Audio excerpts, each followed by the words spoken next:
Il est 18h, bienvenue et merci de vous informer sur RTI 1. Ce mardi 1er octobre est marqué par l'ouverture de la deuxième session ordinaire de l'Assemblée nationale.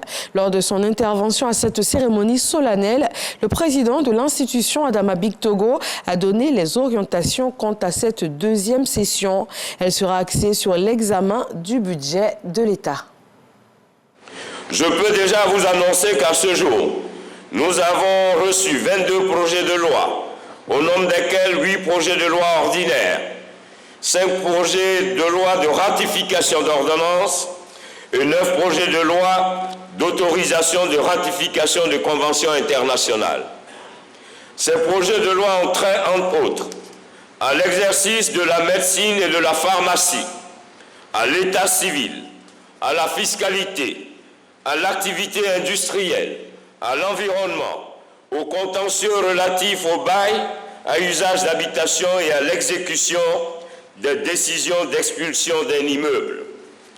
Mes chers collègues, honorables députés, il s'agira pour nous d'examiner, comme à l'accoutumée, tous ces différents textes de loi avec minutie et d'y apporter éventuellement des amendements constructifs pour améliorer leur contenu, tant en commission qu'en plénière. La troisième revue du programme économique et financier de la Côte d'Ivoire a démarré en mode virtuel le 23 septembre dernier et se poursuit en présentiel jusqu'au 9 octobre à Abidjan. Cette deuxième phase a démarré aujourd'hui. 3 instruments majeurs sont pris en compte: la facilité élargie au crédit, le mécanisme élargi de crédit et le programme au titre de la facilité pour la résilience et la durabilité. Le gouvernement de Côte d'Ivoire a présenté à la délégation du FMI le cadre macroéconomique ivoirien. Il en ressort le maintien du dynamisme économique avec un taux de croissance de 6,1% en 2024. Aujourd'hui, c'est également la journée mondiale du cacao et du chocolat. La Côte d'Ivoire, premier producteur mondial de cacao, a célébré les 28, 29 et 30 septembre les journées nationales du cacao et du chocolat.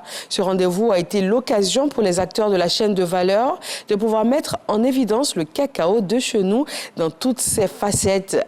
De la simple cabosse à une diversité de produits tels que le chocolat, le jus, les noisettes ou encore des produits capillaires, le cacao ivoirien et ses dérivés ont séduit les nombreux visiteurs d'ici et d'ailleurs. Vous pourrez le voir dans le 20h.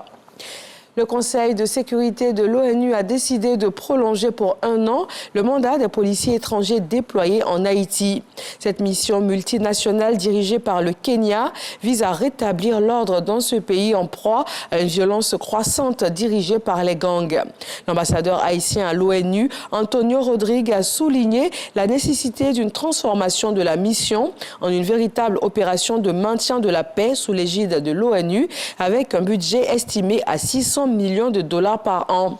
De son côté, le Kenya appelle à un renforcement des effectifs et à une meilleure dotation en matériel militaire afin que la mission soit plus efficace.